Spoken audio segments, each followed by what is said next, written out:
बिस्मिल्लाहिर्रहमानिर्रहीम अस्सलामु अलैकुम वरहमतुल्लाहि वबरकातुहू। नाजरीन, पाकिस्तान का शाहीन 3 मिसाइल 12 मिनट में नहीं बल्कि 7.5 मिनट में बलूचिस्तान से उड़ान भर के तल अबीब यानी इसराइल का शहर है जिसे वो टेल अवीव बोलते हैं आप, उसको हिट कर सकता है सिर्फ 7.5 मिनट में। आपके शाहीन 3 मिसाइल की जो रफ्तार है वो 22,226 किलोमीटर फी घंटा यानी आवाज की रफ्तार से 18 गुना ज्यादा तेज रफ्तार से वो उड़ान भरता है।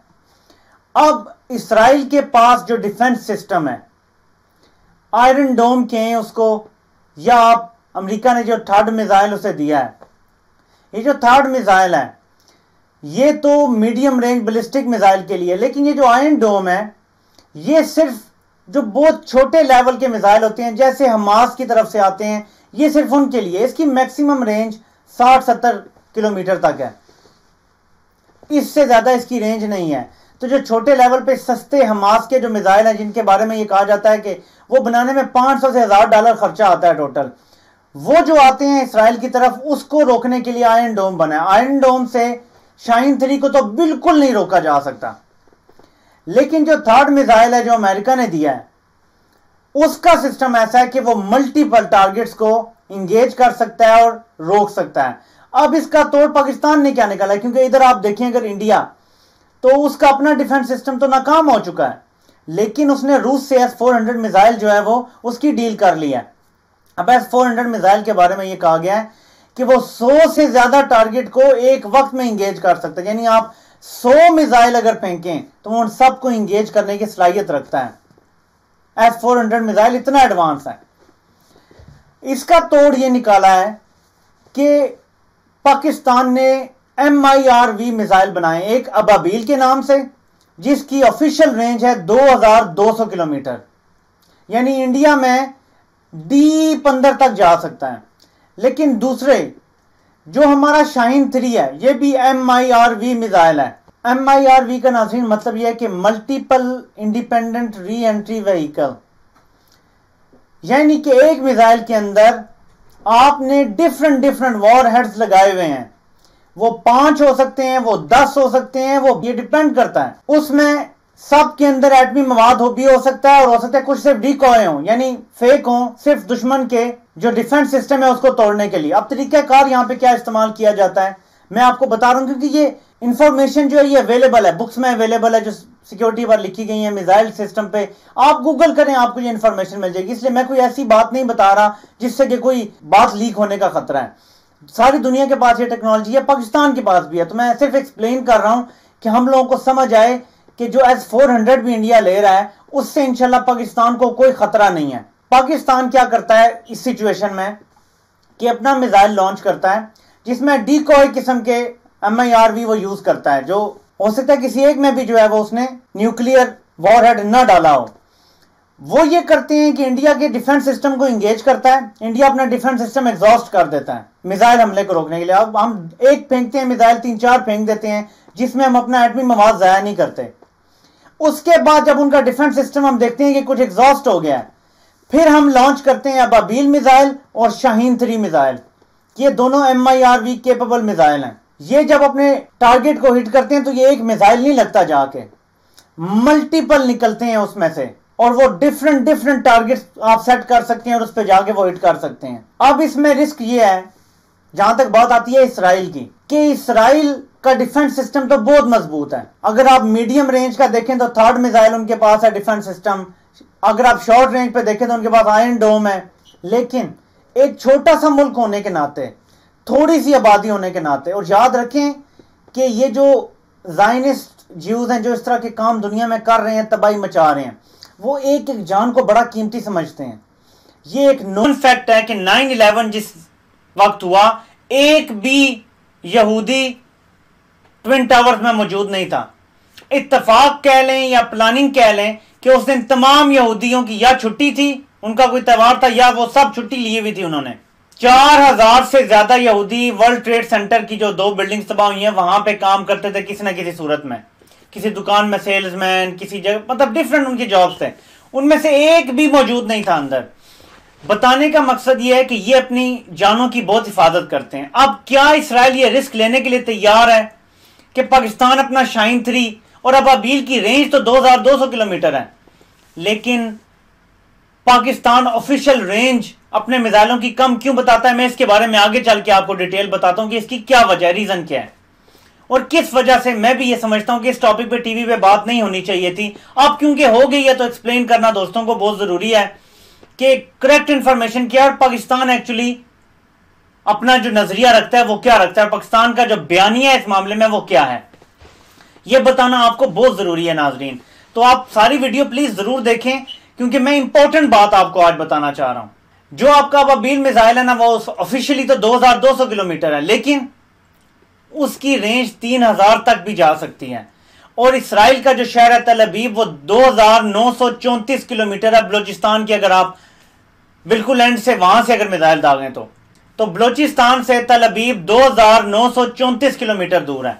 अगर आपने बिल्कुल सेंटर में जाना है, इसराइल के आखिरी एंड तक जाना है, आप जो है तकरीबन 300-400 किलोमीटर और ऐड कर दें, तो जो शाहीन आपका 3 है उसकी ऑफिशियल रेंज आपने 2750 किलोमीटर रखी हुई है। यह बहुत सिग्निफिकेंट नंबर है, इंपॉर्टेंट नंबर है, जिसके बारे में मैं भी आपको बताने लगा हूं कि क्यों यह रखी गई है। नाजरीन 2001 या 2 में हमारे साइंटिस्ट परवेज मुशर्रफ से मिले जाके और उन्होंने कहा कि हम 4 से 5000 किलोमीटर दूर मार्क करने वाला मिसाइल बनाने की सलाहियत हासिल कर चुके हैं, क्या हम इसका तजर्बा करें?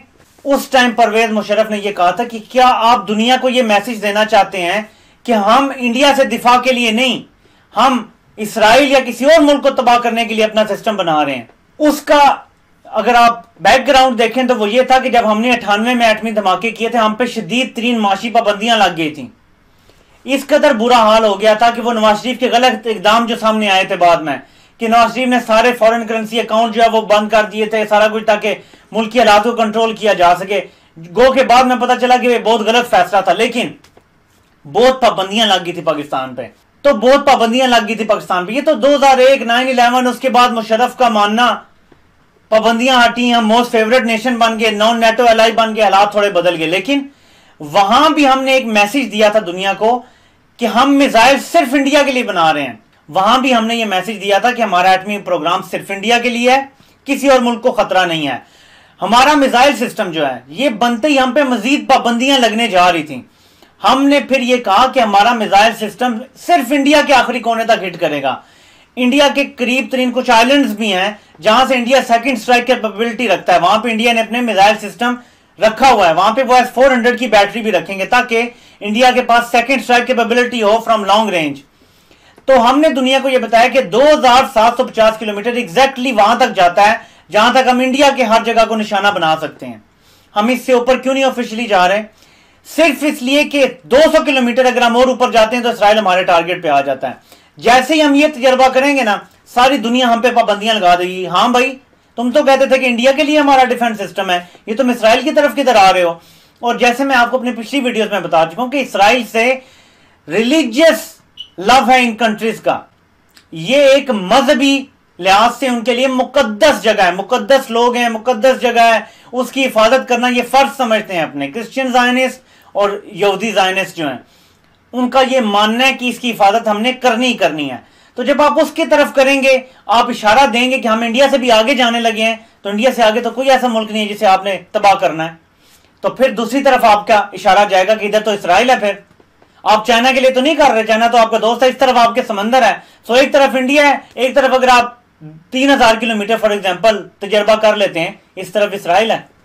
ना आप सऊदी अरब को तबाह करने जा रहे हैं, ना ईरान से आपका कोई ऐसा बड़ा मसला है, ना सूडान से आपकी कोई ऐसी लड़ाई है, यही मुल्क आते हैं ना रास्ते में। तो इससे बचने के लिए पाकिस्तान ने कभी भी ऑफिशियली 2750 किलोमीटर से बड़ा एक्सपेरिमेंट ना किया है, ना वो आगे करने जा रहे हैं। अब इस चीज को टीवी पे डिस्कस करना नाजरीन, ये किसी हद तक मैं समझता हूं कि लूज बॉल फेंक दी गई है। हम इस टाइम दुनिया को ये मैसेज देने की कोशिश कर रहे हैं कि हम अमन चाहते हैं, हमारा एटमी दिफाई निजाम सिर्फ इंडिया के लिए है। इमरान खान साहब ने अमेरिका में भी जब सवाल पूछा गया कि आप क्या करेंगे अगर इंडिया खत्म कर देता है, तो इमरान खान ने कहा हाँ, अगर इंडिया खत्म कर देता है तो हम भी अपना एटमी निजाम खत्म कर देंगे। क्यों कहा? ये हमारे पास नॉलेज है कि इंडिया ने सिर्फ हमारे लिए नहीं बनाए अपने मिसाइल या अपना एटमी जो हथियार हैं, उन्होंने चाइना के लिए भी बनाए हैं। वो चाइना के मुकाबले की ताकत बनना चाहता है। हमें पता है कि इंडिया कभी भी खत्म नहीं करेगा, कभी भी दस्तबरदार नहीं होगा। तो इसलिए ये कह दिया दुनिया को, हमने ये मैसेज देना है कि हम किसी और मुल्क के लिए खतरा नहीं है। अंदर से हमें पता है कि हमें किससे खतरा है, अंदर से हम तैयार भी हैं। ये आप समझें बात को। हमने दुनिया को ये मैसेज नहीं देना। क्यों? जो ऐसे अकड़ के खड़ा होता है ना, क्योंकि सारी दुनिया एक है, अंदर से पाबंदियां लगती हैं। जब पाबंदियां लगती हैं तो वो हाल होता है जैसे ईरान का है आज, जैसे हाल नॉर्थ कोरिया का है। नॉर्थ कोरिया के पास इंटरकॉन्टिनेंटल बैलिस्टिक मिसाइल भी है, न्यूक्लियर वॉरहेड्स भी है, सब कुछ है, लेकिन उनकी इकोनॉमी अगर आप देखें तो आपको एक तरफ साउथ कोरिया की देखें, एक तरफ नॉर्थ कोरिया की देखें, आपको समझ आ जाएगी बात कि जब दुनिया आप पे पाबंदियां लगाना शुरू करती है, हम अब जिस साल में हम और मजीद किसी किस्म की पाबंदी अफोर्ड नहीं कर सकते। इसलिए इस किस्म की लूज टॉक टीवी पे नहीं होनी चाहिए। हम जज्बाती कौम है, हमें दिल करता है कि हम धमकी दें कि इसराइल तो क्यों इंडिया के साथ मिलकर हमसे पंगा कर रहा है, तुझे हम नेस्तो नाबूद कर देंगे, वैसे तो जो है वो इस जमीन के ऊपर एक नासूर हो, फलस्तीनियों पे जुल्म कर रहे हो। ये ठीक है, लेकिन ये करने वाली चीजें हैं, बोलने वाली नहीं। जब वक्त आएगा हम कर गुजरेंगे इंशाल्लाह, लेकिन इसको डिस्कस नहीं होना चाहिए। हमारी ऑफिशियल जो है वो 2750 है। ऑफिशियली हमारा बयानिया ये है कि हम इसराइल को हिट नहीं कर सकते। ये हमारा ऑफिशियल बयानिया है कि हमारे मिसाइल की इतनी रेंज नहीं है कि हम इसराइल तक पहुंच सकें। यही बयानिया चलेगा तो हम अंडर द रेडार रहेंगे और हम अपनी जो मंजिल हासिल करना चाहते हैं वो कर लेंगे। अभी हमने अपनी इकोनॉमी को ठीक करना है। देखिए, हम चारों तरफ से घिरे हुए हैं। मैं बार बार बता रहा हूं, दुश्मनों में जब घिरे हुए होते हैं, जब वो सिर्फ बहाना ढूंढते हैं कि ये आटा गूंथते हुए हिलती है, तो फिर आप खुद से बहाने नहीं देते उन्हें, खुद से ऐसी लूज टॉक नहीं की जाती। हमारा मीडिया मॉनिटर हो रहा है। जफर इलाली साहब हैं जो एक अभी प्रोग्राम करते हैं, मुकाबला हारून रशीद साहब के साथ करते हैं, अब पता नहीं शायद कुछ बदला है। उन्होंने कहा जी कि हमारे पास दो ही तरीके हैं, या हम पता नहीं वॉर करें या हम प्रॉक्सी लड़ें। वो इंडिया के मीडिया ने उठा लिया है। ये लूज टॉक्स हमारे लोग करते हैं मीडिया पे बैठ के। हम दुनिया को ये बता रहे हैं हम अब प्रॉक्सीज नहीं लड़ते। हम बेशक करें भी, दुनिया को हमने नहीं बताना। ये पाकिस्तान ने कैसे एक्शन लिए हैं पिछले दिनों, अपने अंदर की तमाम जो तंजीमें थी उन सब के सरबराहान को पकड़ा, गिरफ्तार किया, बंद किया, सब कुछ।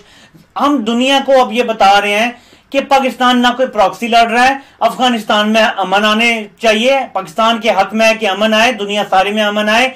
कश्मीर के मसले में भी हमने अपने स्टांस को इस तरह से ऐसे ट्विस्ट किया कि हमने ये कहा है कि ये इंडिया पाकिस्तान की लड़ाई नहीं है, ये कश्मीर का मसला है, कश्मीरियों को हक मिलना चाहिए। उनके सच यही है कि कश्मीरियों को जब हक मिल जाएगा, ज्यादा चांस ये कि वो ऑटोमेटिकली पाकिस्तान के साथ आएंगे। जब भी रेफरेंडम होगा, ज्यादा चांस ये कि वो पाकिस्तान के साथ इलाक करेंगे। इंडिपेंडेंट स्टेट रहते हुए तो फिर वही बात है कि इंडिया के साए में उन्हें रहना पड़ेगा। फिर इंडिया उनको अपने, जैसे बांग्लादेश को 20-30 साल अपने साए में इंडिया ने रखा है, इसी तरह यही होगा। तो वो ऑटोमेटिक है बाकी सब कुछ। हमें दुनिया को यह बयानिया अभी देना है कि कोई प्रॉक्सी हम नहीं लड़ने जा रहे। इंडिया के अलावा किसी मुल्क से हमारी लड़ाई नहीं है। बाकी जो करेगा, जैसे कहा गया, जैसे उस टाइम भी ये खबरें आ रही थी कि हमारे शाहीन 3 रेडी थे ये मैसेज देने के लिए कि तुम जिस तरह इंडिया की मदद कर रहे हो, फिर हम हमारे गिला ना करना। और उनका आयरन डोम हमारे शाहीन 3 को बिल्कुल नहीं रोक सकता, ये उन्हें भी पता है।